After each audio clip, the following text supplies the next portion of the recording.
Yes, now bless, now people. Don't forget to rest now. Des ROCKSTEADY, King of the Pit TV, Psychopath is track number 10 of 12. But you know what? We might extend beyond the studio recordings and go into the bonus tracks. Why the hell not? Because there's some 90s tunes on here, and I wouldn't mind visiting them. Psychopath is track number 10. This entire listen through goes out to my man Philo. Thank you for the recommendation, my man. Recommended it via the Patreon, and I've got to say one love. Let's jump straight in. Come on. Give me a riff. Hardcore.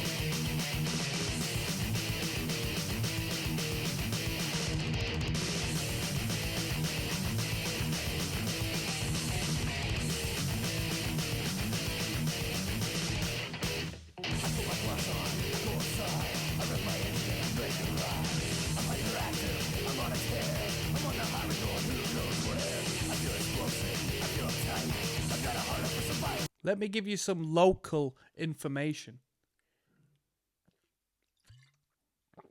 This band, if this band was like, they looked cool, like it wasn't like a cringy metal band. And I know aesthetic shouldn't be a thing. I don't really stand for it for the most part because I've always never really subscribed to looking like a metalhead since my teenage years.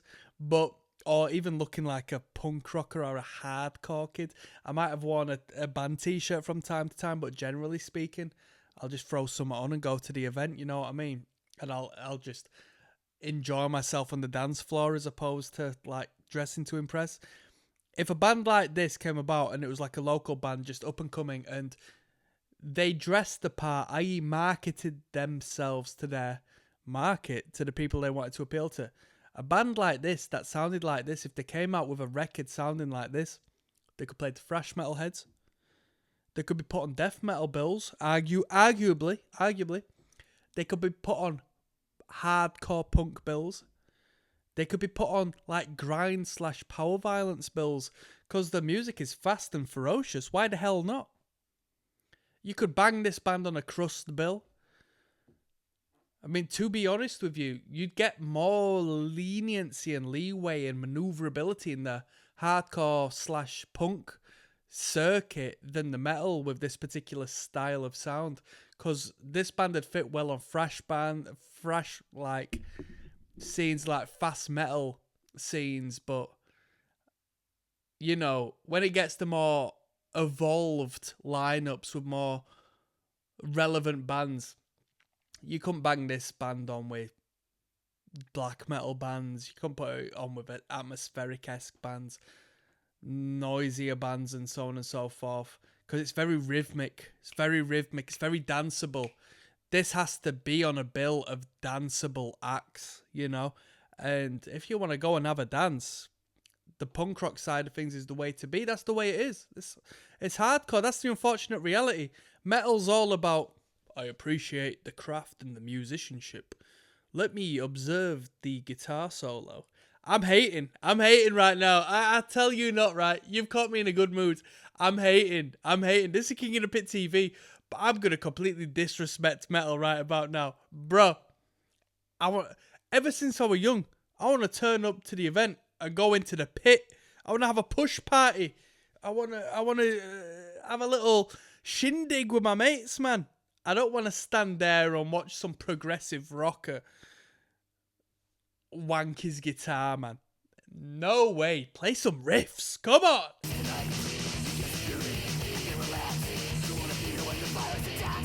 Let's go.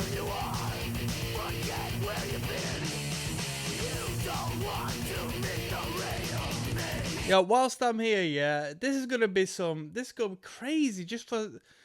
Not many people are going to come across Psychopath by Razor, track 10 of Open Hostility, the review. But I want to drop something here, right?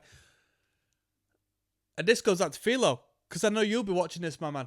Let's talk metal. When I was younger, I went to an event, yeah.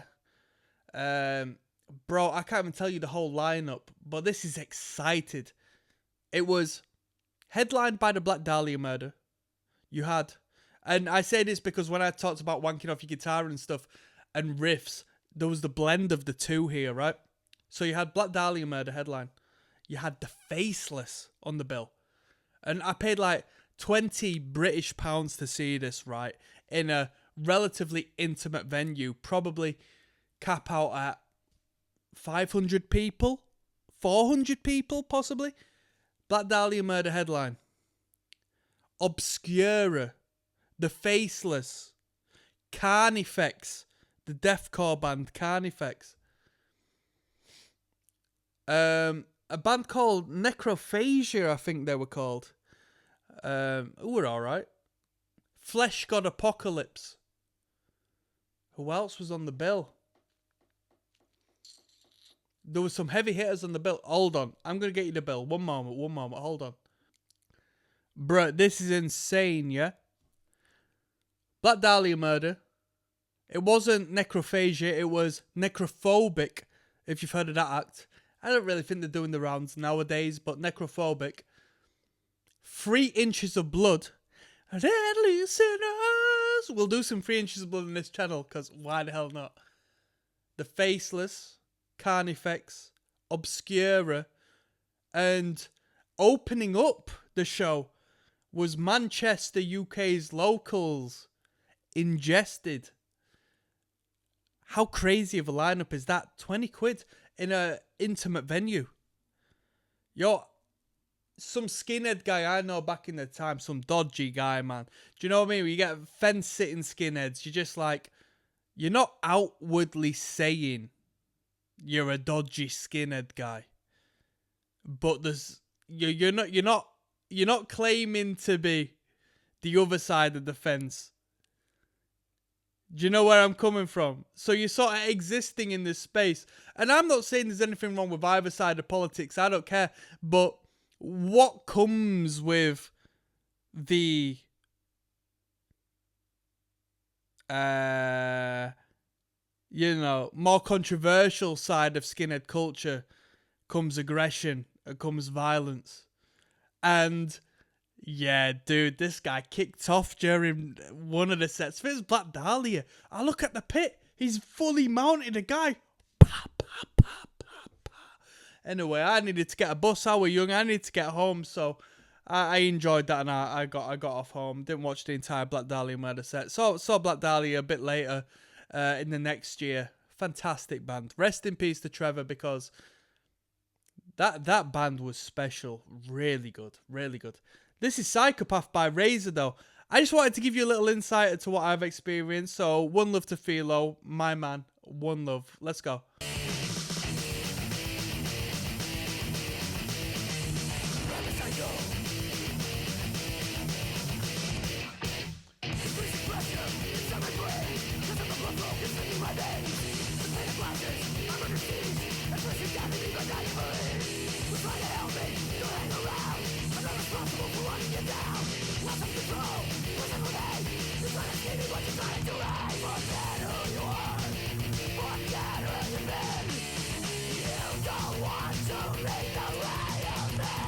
Let's go.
Little bit of sing-along value to that one. Not a bad number. Another hardcore punk number.